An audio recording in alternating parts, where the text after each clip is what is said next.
Hello viewers, welcome to Kanmani's Easy Math and English channel. After a long time, இன்னைக்கு 10th standard Maxல construction of similar triangles, அதாவது 4th chapterல example 4.10 பார்க்க போகிறோம். Question: Construct a triangle similar to a given triangle PQR with its sides equal to 3/5 of the corresponding sides of the triangle PQR, where scale factor 3/5 is less than 1. இப்போ இதை construct பண்ணுறதுக்கு முன்னாடி scale factor அப்படின்னா என்னன்னு தெரியணும். Scale factor அப்படின்னா தமிழில் அளவு காரணின்னு சொல்கிறோம். அதாவது கொடுக்கப்பட்ட ட்ரையாங்கிளுக்கு நம்ம சின்னதாகவோ பெருசாகவோ இன்னொரு ட்ரையாங்கிள் வரைஞ்சோன்னா அதுக்கு ஹெல்ப் பண்ணக்கூடிய ஒரு டேர்ம் தான் ஸ்கேல் ஃபேக்டர். இப்போ இங்கே ஸ்கேல் ஃபேக்டர் 3/5, நியூமரேட்டர் வந்து டினாமினேட்டரை விட சின்னதாக இருக்குது. அப்படின்னா நம்ம கொடுத்துருக்க ட்ரையாங்கிளை விட சின்னதாக ஒரு ட்ரையாங்கிள் வந்து நம்ம கன்ஸ்ட்ரக்ட் பண்ண போகிறோம் அப்படிங்கிறது மீனிங். ஃபஸ்ட்டு ரஃப் டயக்ராம் வரைஞ்சிடலாம். PQR அப்படிங்கிற ஒரு ட்ரையாங்கிளை நம்ம ஒரு மெஷர்மெண்ட் இல்லாமல் ரஃப்பாக வரைய போகிறோம். அதுக்கு P'QR' அந்த ட்ரையாங்கிளுக்கு உள்ளே வரைய போகிறோம். P'QR' will be similar to triangle PQR. இப்போ ரஃப் டயக்ராம் வரைஞ்சிடலாம்.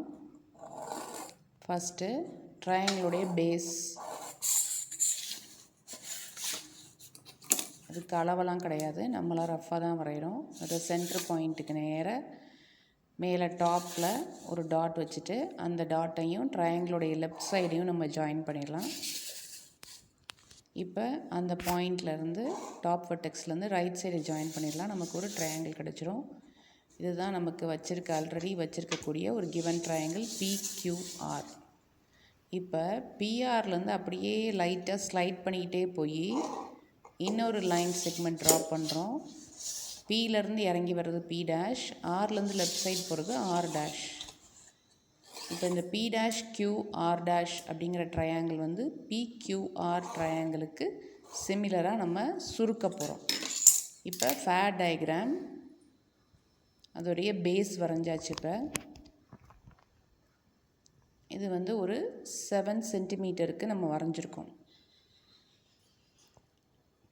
இப்போ ட்ரையாங்கிள் வரைய போகிறோம். அதே 7 சென்டிமீட்டர் ஈக்குவலாட்ரல் ட்ரையாங்கிள் மெஷர்மெண்ட் எடுத்துக்கிட்டு 2 ஆர்க்கு, லெஃப்ட் சைட்லேருந்து ஒரு ஆர்க்கு, ரைட் சைட்லேருந்து ஒரு ஆர்க்கு, இது ரெண்டும் இன்டர்செக்ட் பண்ணுற இடத்த P நேம் பண்ணிட்டோம், கீழே QR நேம் பண்ணியிருக்கோம். ஸோ PQ PR இது ரெண்டையும் நம்ம ஜாயின் பண்ணிடுறோம்.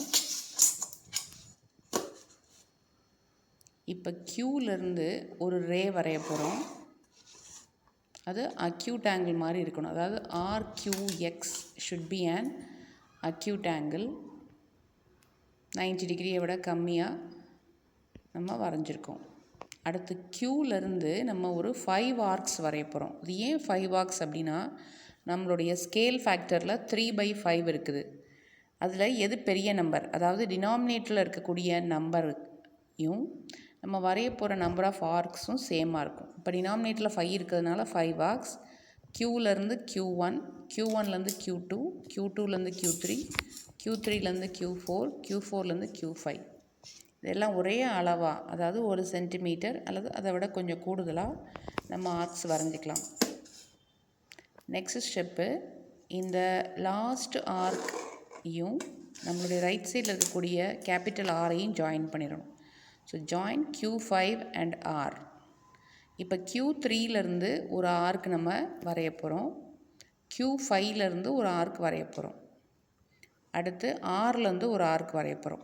இது எல்லாமே வந்து ஈக்குவலான மெஷர்மெண்ட், நம்மளாம் ரஃபாக வச்சுக்கக்கூடிய மெஷர்மெண்ட் தான். நெக்ஸ்ட்டு நம்ம எங்கே வரைஞ்சோமோ அந்த இடத்துலேருந்து ஏற்கனவே ஒரு ப்ரீவியஸ் ஆர்க்கு நம்ம கட் பண்ணுற மாதிரி இன்னொரு ஆர்க் வரைஞ்சிக்கணும். இந்த கட் பண்ண ஆர்க் மூலமாகவும் Q3 வழியாகவும் ஒரு கோடு நம்ம வரையணும். அந்த கோடு எங்கே போய் மீட் பண்ணுன்னா QR R' அப்படிங்கிற இடத்துல மீட் பண்ணும். இப்போ இந்த மெஷர்மெண்ட் எடுத்துக்கிறேங்க, நான் வச்சுருக்க அளவு எடுத்துக்கிட்டு ஆர் டேஷில் ஒரு ஆர்க் வரையணும். இப்போ கியூஆர் டேஷை ஒரு இடத்துல நம்ம வெட்டியிருப்போம், அந்த இடத்துலேருந்து இன்னொரு ஆர்க் வரையணும். இப்போ ரெண்டும் மீட் பண்ணுற இடம் வழியாகவும் ஆர் டேஷ் வழியாகவும் ஒரு லைன் ட்ரா பண்ணணும். அது நம்மளுடைய பிக்யூவை ஒரு இடத்துல வெட்டும். அந்த இடத்துல டாட் வச்சு பி டேஷ் அப்படின்னு எழுதிடலாம். இப்போ triangle P dash QR dash is similar to triangle PQR. இந்த சிமிலாரிட்டிக்கான சிம்பிள். இந்த கன்ஸ்ட்ரக்ஷன் உங்கள் எல்லாருக்கும் புரிஞ்சிருக்கும்னு நான் நம்புகிறேன். இன்னொரு வீடியோவில் உங்களை எல்லாம் சந்திக்கும் வரை உங்களிடமிருந்து விடைபெறுகிறேன். நன்றி, வணக்கம்.